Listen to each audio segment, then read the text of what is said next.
Good morning प्यारे बच्चों। कल हम लोगों ने विद्युत क्षेत्र से संबंधित अध्यारोपण के सिद्धांत के बारे में जाना था।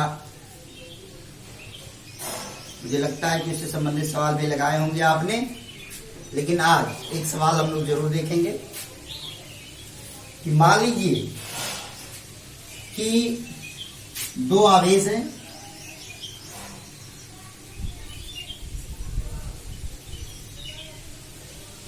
एक -3 क्यू आवेश कूलाम -3 माइक्रो कूलाम का आवेश है और ये यहां पर 3 माइक्रो कूलाम का आवेश है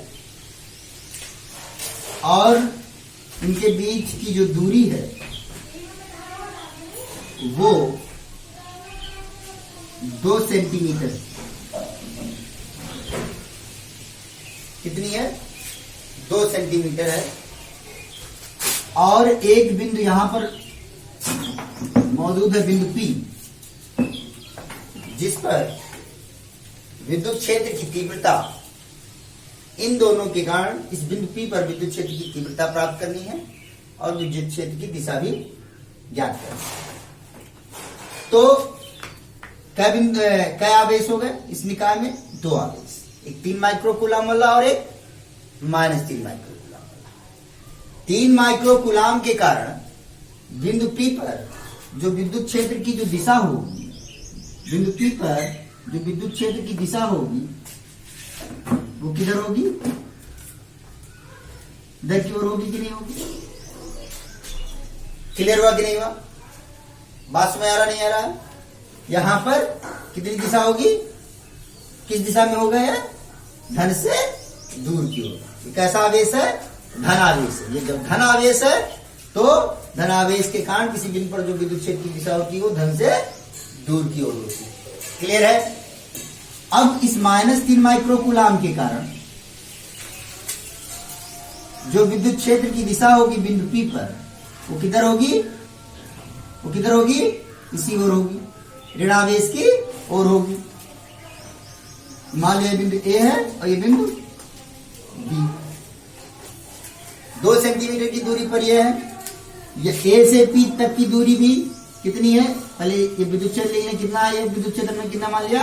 E2, अर्थात 3 माइक्रो कूलाम के कारण बिंदु P पर जो विद्युत क्षेत्र है वो क्या है? वेक्टर E1 है, जो इससे दूर की ओर है, अर्थात VP के अनुदिश है।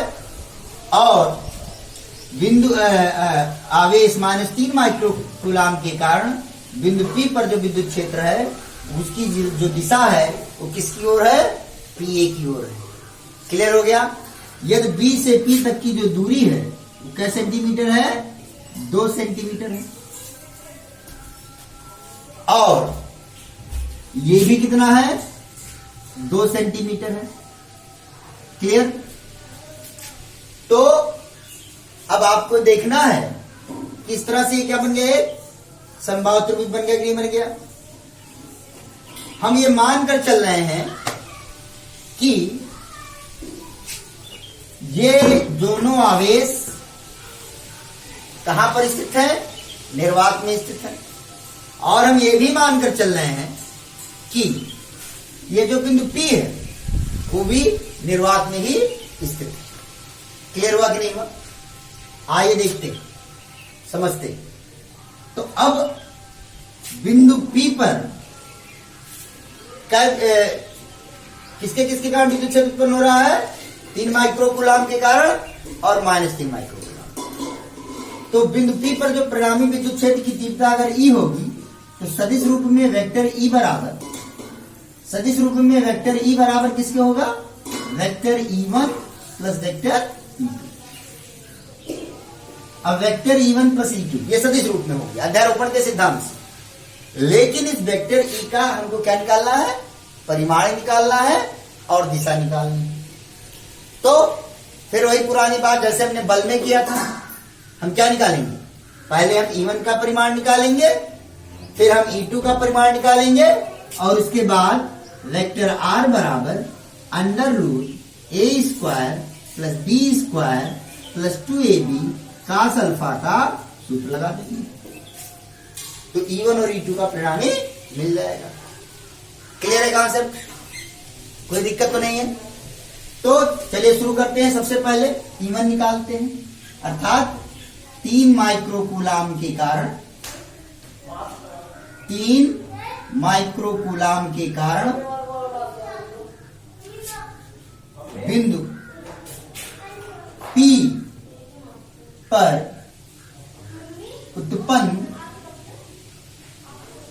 विद्युत क्षेत्र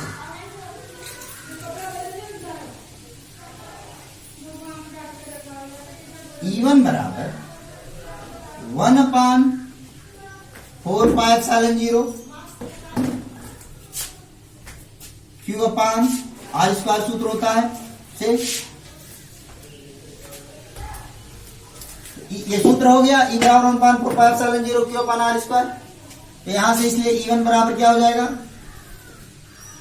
1/4πε0 की वैल्यू कितनी हो गई, 9 × 10⁹ इंटू क्यों, कितना आवेश है, 3 माइक्रोकूलाम।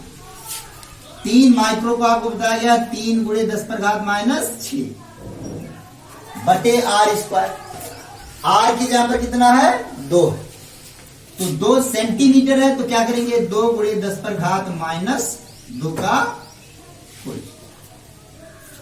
क्लियर हो गया कि नहीं हो गया? कोई दिक्कत तो नहीं है? अब यहां से हम इसको अगर हल करें तो 9 × 10⁻9 × 3 × 10⁻⁻6 बटे 2 का पर कितना हो जाएगा, 4, और 10⁻⁻2 का पर कितना हो जाएगा, 10⁻⁻4। इसको हल करें अगर आप तो 9 × 3 = 27। क्लियर हो रहा नहीं हो रहा? गुणे 10⁻9 - 6, और ये -4 ऊपर जाएगा तो कितना हो जाएगा, +4। क्लियर हो गया कि नहीं हो गया? क्लियर हुआ कि नहीं हुआ? बात में आ गई नहीं आ गई? और बटे कितना हो गया, 4। ये बराबर हो जाएगा 27 बटे 27 गुणे, ये बराबर हो जाएगा 27 गुणे 10⁻9 - 6, 9 में 6 गया 3 और 4 7, 10⁻7 बटे 4। 4 से इसको भाग देंगे अगर तो कितना हो जाएगा, या रहने दीजिए, अभी बाद में करेंगे इसको। तो 27 गुणे 10⁻7 बटे 4, और इसका मात्रक क्या हो गया, न्यूटन प्रति कूलम। और अगर आप इसकी दिशा लिखना चाहें तो क्या लिखेंगे, किसकी ओर, बी से पी की ओर, बी से पी की ओर। अगर ब्रैकेट में दिशा लिखना चाहें तो आप क्या लिख सकते हैं, ब्रैकेट में क्या लिख सकते हैं, बीपी की दिशा में लिखना चाहे तो लिख सकते हैं, बीपी की दिशा में। क्लियर हो गया नहीं हो गया? अब E2 कितना होगा, देखिए दूरी, यहां से यहां तक की दूरी 2 सेंटीमीटर, यहां से यहां तक की भी दूरी 2 सेंटीमीटर, आवेश 3 माइक्रोकूलम, यहां भी आवेश 3 माइक्रोकूलम। क्लियर है? चिन्ह, ऋण चिन्ह बताता है कि विद्युत क्षेत्र की दिशा इधर होगी। क्लियर है कि नहीं क्लियर है? तो दूरी भी समान है, दूरी भाई विद्युत क्षेत्र के लिए क्या क्या चाहिए, ये तो नियत राशि है, हमको क्या क्या चाहिए, आवेश चाहिए और आर क्या चाहिए, दूरी। दोनों की दूरी समान है और आवेश भी समान है, परिमाण में समान है कि नहीं है? तो इसका मतलब क्या होगा, विद्युत क्षेत्र का मान भी समान होगा, जैसे बल वाले सवाल में हमने आपको सिखाया था। क्लियर है नहीं क्लियर है? तो E2 बराबर भी क्या लिख देंगे हम सीधे, E2 बराबर हम क्या लिखेंगे, 27 गुणे 10⁻7 बटे 4 न्यूटन प्रति कूलम। क्लियर हुआ कि नहीं हुआ? वह जिस तरह से मैंने आपको बताया था, वहां पर बताया था कि बल ज्ञात करते समय हम केवल परिमाण लेते हैं, आवेश का चिन्ह नहीं लेते हैं। उसी तरह से यहां पर भी विद्युत क्षेत्र में भी आपको आवेश का केवल क्या लेना है, परिमाण लेना है। ऋण चिन्ह से यह पता चल जाएगा कि वो विद्युत क्षेत्र की दिशा किधर होगी। यानी आप सूत्र लगाते समय जब भी आप 1/4πε0 Q/r² का सूत्र लगाएंगे, वहां पर Q का मान आपको धनात्मक ही रखना होगा। अर्थात अगर आप मैथमेटिकली इसको लिखना चाहेंगे तो आप लिख सकते हैं कि vector E is equal to 1/4πε0 mod Q/r²। mod Q का मतलब क्या हो गया, चाहे माइनस में मान हो और चाहे प्लस में मान हो, वैल्यू कैसे मिलेगी आपको, प्लस में मिलेगी। क्लियर होगा कि नहीं हो गया, ये बात समझ में आ गई कि नहीं आ गई। आगे बढ़े हम लोग। तो इस तरह से E1 और E2 का मान आपको मिल गया। आज हम लोग बहुत सी बातें सीखेंगे, समझेंगे। कोई समस्या होगी तो बताएं। इतनी बात आपको मिल गई, E1 मिल गया और E2 मिल गया। अब आपको E1 और E2 का क्या निकालना है, परिणामी निकालना है। तो परिणामी के लिए सूत्र जैसे r बराबर √a² + b² का असर था, यानी अल्फा चाहिए कि नहीं चाहिए। तो ये आपको बताया जा चुका है कि ये 60 अंश होगा, ये भी 60 अंश है, ये भी कितना होगा, 60 अंश होगा। तो ये कितना हो जाएगा, ये 120 अंश हो गया। क्लियर हुआ कि नहीं हुआ, ये बात सुना है नहीं अभी, कोई दिक्कत तो नहीं है। आपके मन में आ रहा होगा कि सर जी आपने वहां पर भी 3 माइक्रोकूलम - 3 माइक्रोकूलम लेकर के ही सवाल लगाया था, क्या आप दूसरा सवाल नहीं ले सकते थे। मैंने ये सवाल किसी मकसद के लिए लिया है बेटा, वो अभी आपके सामने आने वाला है, आप समझते चलिए। तो E2 बराबर 27 × 10⁻7/4 हो गया और E1 बराबर भी 27 × 10⁻7/4 हो गया। अब एंगल मिल गया, अब आप सूत्र लगाओगे परिणामी E1 और E2 का परिणामी। यदि E1 और E2 का परिणामी, यदि E1 और E2 का परिणामी क्या है, E है।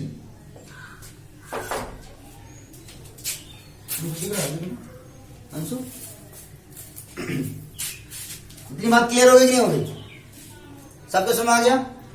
तो यहां से यदि E1 और E2 का परिणामी क्या है, E है, तो आप सूत्र लगाओगे कि E बराबर √E1²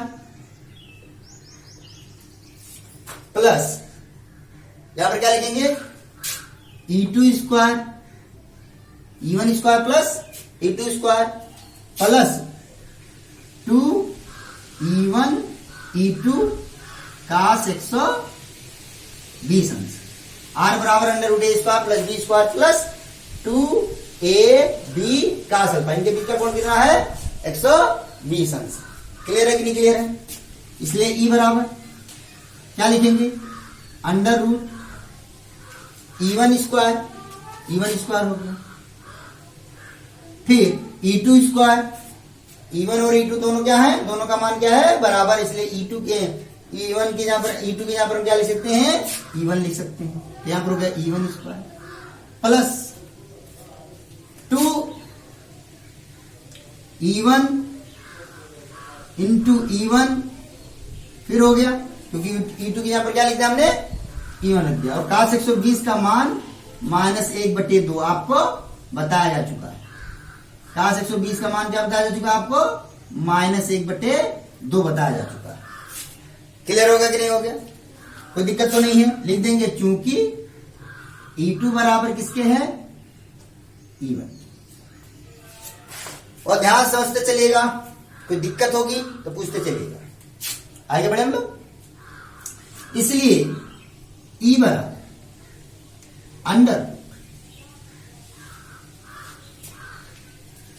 √E1² प्लस E1², और ये 2 से 2 कट जाएगा, तो E1 × E1 क्या आ जाएगा, फिर से E1² आ जाएगा, तो E1² कट गया। कितना आ गया, √E1²। क्लियर हो गया। इसलिए E बराबर कितना आ गया, √E1² का फॉर्मूला कितना हो गया, E1 का मान कितना है, 27 बटे 4 गुणे 10 पर घाते 7 न्यूटन प्रति कूलम। क्लियर हुआ कि नहीं? बात सुना है कि नहीं? तो ये बात हो गई। अब क्वेश्चन उठता है कि इस विद्युत क्षेत्र की दिशा क्या हो। चलिए देखते हैं। इस जगह पर यहां पर देखिए, इस दोनों का जो परिणामी होगा वो कहां किधर होगा? इधर होगा। अब बहुत लोगों के मन में होगा कि सर जी परिणामी की दिशा आपने इधर ली क्या? इधर भी तो हो सकता था, उधर भी हो सकता था। देखिए ये बात मैंने बल वाले उसमें पढ़ाया, लेकिन फिर से एक बार बता रहा कि देखिए अलग से समझिए। देखिए अगर ये E1 है, मुझे लग रहा है यहां पर दिख रहा होगा, अलग से यहां पर देखिए, ये E1 है और ये E2 है, तो इनसे बना जो समांतर चतुर्भुज होगा वो ऐसे होगा कि नहीं होगा? ऐसे होगा कि नहीं होगा? दो सदिश राशियां हैं और उनसे ये समांतर चतुर्भुज हो रहा, तो इनका परिणाम इनके विकर्णों के कटान बिंदु से होकर जाएगा नहीं जाएगा? क्लियर हुआ कि नहीं हुआ? इसलिए E1 और E2 का जो परिणामी होगा इनके बीच में से होकर जाएगा नहीं जाएगा? क्लियर हुआ कि नहीं हुआ? बात समझ आ रही नहीं आ रही है? ये किस नियम से हो रहा है? समांतर चतुर्भुज के नियम से, अर्थात ये जो परिणामी है वो इन दोनों के बीच में जाएगा। क्लियर हुआ कि नहीं हुआ? इतनी बात हो गई कि नहीं हो गई? अब क्वेश्चन उठता है कि कितना एंगल बनाएगा, तो ये आपको बताया जा चुका है, दोबारा नहीं बताऊंगा। चूंकि E1 और E2 दोनों का मान समान है, इसलिए परिणामी दोनों से समान कोण बनाएगा।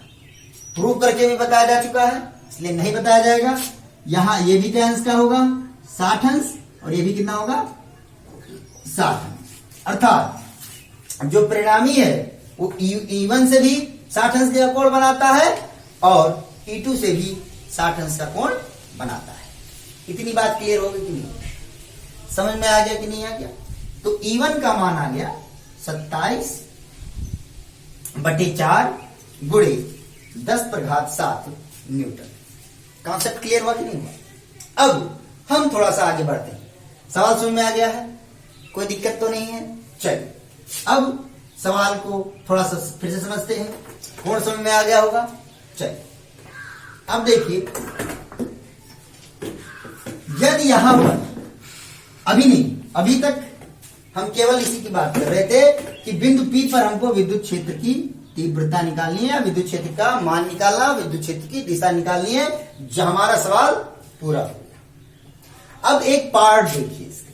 सपोज कीजिए क्वेश्चन आ गया कि यदि सी बिंदु P पर, यदि सी बिंदु P पर एक बल रख दिया जाए, एक आवेश रख दिया जाए, और वो आवेश भी कितने माइक्रोकूलम का हो? 3 माइक्रोकूलम। कितने माइक्रोकूलम का? 3 माइक्रोकूलम का। तो इस आवेश पर लगने वाला बल क्या होगा? तो इस आवेश पर लगने वाला बल क्या होगा? क्लियर हुआ कि नहीं हुआ? बात सुनाई कि नहीं आई? यानी 3 माइक्रोकूलम पर लगने वाला बल क्या होगा, इसको आपको निकालना है। तो देखिए यहां से जब हमने आपको विद्युत क्षेत्र के बारे में बताया था, तो विद्युत क्षेत्र का मात्रक यहां पर क्या था? न्यूटन प्रति कूलम। तो यहां से आप एक चीज सीख सकते हैं, या अभी जान जाएंगे आप। देखिए यहां पर विद्युत क्षेत्र का मान कितना है? 27/4 और गुणे 10⁻7। यहां पर अगर Q और E का गुणा करें, यहां पर आवेश कितना है? 3 माइक्रोकूलम। 3 गुणे 10⁻6। विद्युत क्षेत्र कितना है? 27/4 गुणे 10⁻7।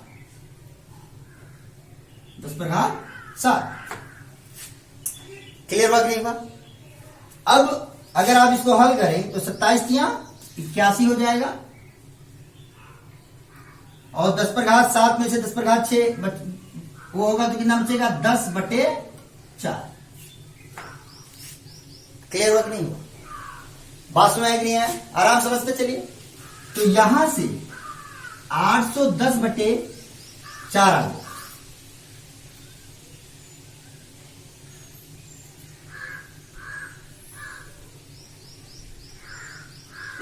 यानी Q इंटू ई बराबर 810/4 आ गया। तो 810 जब 4 आ गया तो 4 से भाग देंगे तो कितना आ जाएगा? 202.5। 202.5। आप इससे परिचित होंगे। जब ऐसा ही चित्र मैंने बल वाले उसमें बल से संबंधित सवाल जब बताया था तो ऐसा ही चित्र लिया था। यहां पर -3 माइक्रोकूलाम, यहां पर 3 कूलाम और यहां पर भी 3 कूलाम, और मैंने आपसे पूछा था कि इस 3 माइक्रोकूलाम पर लगने वाला बल का परिमाण कितना होगा, तो किसके बराबर आया था? 202.5 न्यूटन के बराबर आया था। तो इसका मतलब क्या हुआ? इसका मतलब क्या हुआ कि Q और E का जो गुणा है वो F के बराबर होता है, अर्थात F बराबर किसके हो गया? Q इंटू E हो गया। क्लियर हुआ कि नहीं हुआ? याद कीजिए, मैंने आपको सिखाया था, अगर आप पिछले वाले वीडियो में देखेंगे तो आपको ये बात बताई जा चुकी है कि इन ऐसे ही चित्र बना हुआ था। वहां पर विद्युत क्षेत्र की बात नहीं थी, वहां पर बल की बात थी, और बिंदु P पर स्थित 3 माइक्रोकूलाम पर लगने वाला बल 202.5 न्यूटन के बराबर आया था, जो यहां पर विद्युत क्षेत्र और आवेश के गुणनफल के बराबर है। अतः ये हमको पता चल जाता है कि किसी आवेश पर लगने वाला बल उस आवेश और विद्युत क्षेत्र के गुणनफल के बराबर होता है। क्लियर हुआ कि नहीं हुआ? यानी अब किसी आवेश पर लगने वाले बल को प्राप्त करने के लिए हमारे पास कितने सूत्र हो गए? 2 सूत्र हो गए। पहला 1/4πε0 Q1 Q2/R²। वो कब लगाएंगे? जब 2 आवेश एक दूसरे से कुछ दूरी पर स्थित होंगे। लेकिन यदि सवाल में ऐसा दिया हुआ है कि कोई आवेश किसी विद्युत क्षेत्र में स्थित है, मेरी बात को ध्यान से सुनिएगा, मैं जो बोल रहा हूं उसको सुनिएगा। ध्यान ये आपको देना है कि बहुत ध्यान से मेरी बातों को सुनेंगे, प्लीज मेरी बातों को बहुत ध्यान समझेंगे। बहुत इंपॉर्टेंट बात है कि अगर ये विद्युत क्षेत्र कोई आवेश Q है और वो विद्युत क्षेत्र E में स्थित है, ये जो विद्युत क्षेत्र E है वो किसका विद्युत क्षेत्र है? वो इस आवेश का विद्युत क्षेत्र नहीं है, बल्कि किसी अन्य आवेश के कारण उत्पन्न विद्युत क्षेत्र है। तो इस आवेश पर लगने वाला बल F बराबर Q इंटू E होगा। बहुत ध्यान सुनिएगा, फिर से एक बार मैं रिवाइज करता हूं। अगर आपसे मैं पूछूं कि F बराबर QE में F क्या है, तो आपका उत्तर होगा कि F Q आवेश पर लगने वाला बल है। अगर मैं पूछता हूं कि E क्या है, तो आपका उत्तर होना चाहिए कि E वह विद्युत क्षेत्र है जिसमें Q आवेश स्थित है। आपका उत्तर यह नहीं होना चाहिए कि E वह विद्युत क्षेत्र है जो किसके द्वारा उत्पन्न किया गया है? Q के द्वारा उत्पन्न किया गया है। ध्यान दिया आपने? यानी यहां पर हमने जो E का मान निकाला है वो किसके कारण निकाला? इनके और इनके कारण ज्ञात किया। 3 माइक्रोकूलाम के कारण विद्युत क्षेत्र ज्ञात नहीं किया। अतः इस आवेश पर लगने वाले बल को प्राप्त करने के लिए जब हम F बराबर Q इंटू E का सूत्र लगाते हैं तो Q का मान तो यहां पर 3 माइक्रोकूलाम रखेंगे, लेकिन E का मान इसके द्वारा उत्पन्न विद्युत क्षेत्र नहीं होगा, बल्कि अन्य के कारण उत्पन्न विद्युत क्षेत्र का मान वहां पर रखा जाएगा। क्लियर हुआ कि नहीं हुआ? बात समझ आई कि नहीं आई? समझ आया कि नहीं आ गया? क्लियर हुआ कि नहीं हुआ? तो सवाल क्या आता है, यानी एक सूत्र बन गया F बराबर Q इंटू ई। कॉन्सेप्ट क्लियर हो गया बेटा। एक बार फिर से लास्ट बार मैं रिवाइज करता हूं, लास्ट बार बोलता हूं कि अगर आपसे कोई पूछता है कि F क्या है, तो आप कहोगे कि बल है। किस पर लगने वाला बल है? Q आवेश पर लगने वाला बल है। Q क्या है? आवेश है, जानते ही। और E क्या है? वह विद्युत क्षेत्र है जिसमें आवेश Q स्थित है। क्लियर हुआ कि नहीं हुआ? वो विद्युत क्षेत्र है जिसमें Q स्थित है। कॉन्सेप्ट क्लियर हो गया कि नहीं हो गया? बात समझ आई कि नहीं आ गई? अब अगर इस पर लगने वाले बल की बात करते, तो जब इस पर लगने वाले बल, मान लिया इस पर लगने वाले बल की बात कर रहे हैं, तो किसके किसके कारण उत्पन्न विद्युत क्षेत्र की बात करेंगे? इसके कारण उत्पन्न विद्युत क्षेत्र की बात करेंगे और इसके कारण उत्पन्न विद्युत क्षेत्र की बात करेंगे। इसके कारण उत्पन्न विद्युत क्षेत्र की बात नहीं करेंगे।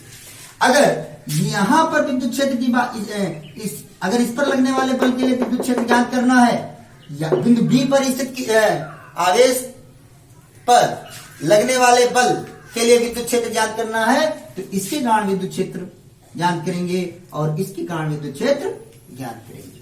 क्लियर हुआ कि नहीं? मेरे प्यारे बच्चों, अभी आपको और कॉन्सेप्ट सीखना है, समझना है। आगे बढ़ते हैं। समझ में आ गया है? कोई दिक्कत नहीं होगा?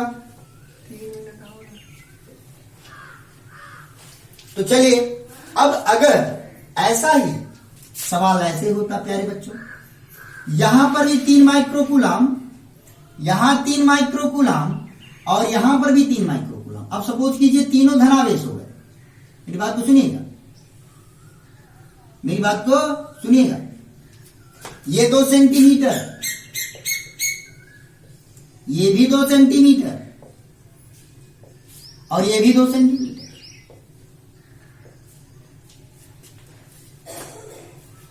अब बिंदु P पर विद्युत क्षेत्र की बात करना है।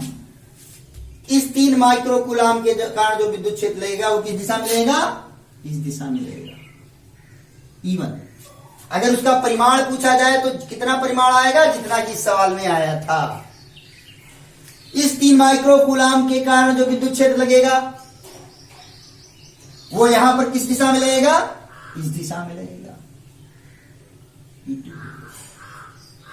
क्लियर हुआ कि नहीं हुआ? दूर की ओर, दूर की ओर। क्यों दूर की ओर? क्योंकि ये क्या है? धनावेश। E2 का मान कितना होगा? जितना यहां पर है। E1 का मान कितना होगा? जितना इस परिस्थिति में। फर्क क्या हो गया? E1 की दिशा में कोई परिवर्तन नहीं हुआ, लेकिन E2 की दिशा में क्या हो गया? परिवर्तन हो गया। तो जब E2 की दिशा में परिवर्तन हो गया, तो E1 और E2 का जो परिणामी का जो मान होगा वो जितना यहां पर आया उतना यहां पर ही आएगा। क्यों? क्योंकि E1 और E2 का परिमाण जितना यहां पर है उतना यहां पर। E1 और E2 का परिमाण जितना यहां पर उतना ही परिमाण यहां पर, लेकिन दिशा बदल जाएगी। अगर आपसे कोई पूछता है इन दोनों परिस्थितियों में दो बिंदु P पर उत्पन्न विद्युत क्षेत्र का परिणामी कितना होगा? समान होगा या अलग अलग होगा? तो आप कहोगे परिणामी का परिमाण दोनों ही परिस्थितियों में समान होगा, परंतु विद्युत क्षेत्र की दिशा क्या हो जाएगी? बदल जाएगी। तो यहां पर विद्युत क्षेत्र की दिशा किधर थी? इधर। अब यहां पर विद्युत क्षेत्र की जो दिशा होगी वो इसके बीच में होगी और परिणामी यहां पर हो जाएगा। अब कैसे हुआ? फिर वही बात है, यहां पर वेक्टर E1 है, यहां पर वेक्टर E2 है और इन दोनों का क्या बनाएंगे? समांतर चतुर्भुज बनाएंगे और इनका जो परिणामी होगा क्या होगा? इनकी कटान बिंदु से होकर जाएगा। क्लियर हुआ कि नहीं हुआ? बात समझ में आई कि नहीं है? अब मुझे लगता है समझ में आ गया होगा। तो यहां से एक सूत्र आपको दिमाग में बैठा लेना है, F बराबर Q इंटू ई। सवाल कभी कभी सीधे ऐसे भी पूछ सकता है कि 2 गुणे 10 पर घात -5 न्यूटन प्रतिकूलम विद्युत क्षेत्र में स्थित किसी 3 माइक्रोकूलम या 5 माइक्रोकूलम आवेश पर लगने वाले बल की गणना कीजिए। सवाल में आ गया, कोई आवेश है, बिंदु आवेश है जो 5 माइक्रोकूलम का है और वो किसी विद्युत क्षेत्र में स्थित है जिसका मान 2 गुणे 10 पर घात -5 न्यूटन प्रतिकूलम है। तो उस पर लगने वाला, इस आवेश पर लगने वाला बल ज्ञात कीजिए तो आप सूत्र लगाएंगे F बराबर Q इंटू E और यहां से आपको बल। मेरी बात को ध्यान से सुनिए, बहुत इंपॉर्टेंट बात है। अगर आप ये सोचते हैं कि ये सूत्र मैंने E बराबर F बटे Q0 से प्राप्त किया है, तो ये आपकी भूल है, क्योंकि यहां पर जो Q0 था वो कैसा था, वो परीक्षण आवेश है बेटा। ये जो सूत्र प्राप्त किया गया है वो F और E के रिलेशन से प्राप्त किया गया है। कॉन्सेप्ट क्लियर हुआ कि नहीं हुआ? कॉन्सेप्ट क्लियर हुआ कि नहीं हुआ? हाँ, अगर Q0 की जगह पर परीक्षण आवेश की जगह पर हम आवेश रख देंगे तो ये बात क्लियर हो जाएगी, कोई दिक्कत तो नहीं है। समझ में आ गया होगा मुझे लगता है, बात समझ में आ गई। अगर इस पर नहीं भी ध्यान देते हैं तो सीधे आपको ये समझ में आ गया होगा, कोई दिक्कत नहीं होगी। कल क्लास बंद रहेगा, परसों मिलते हैं। आप धन्यवाद।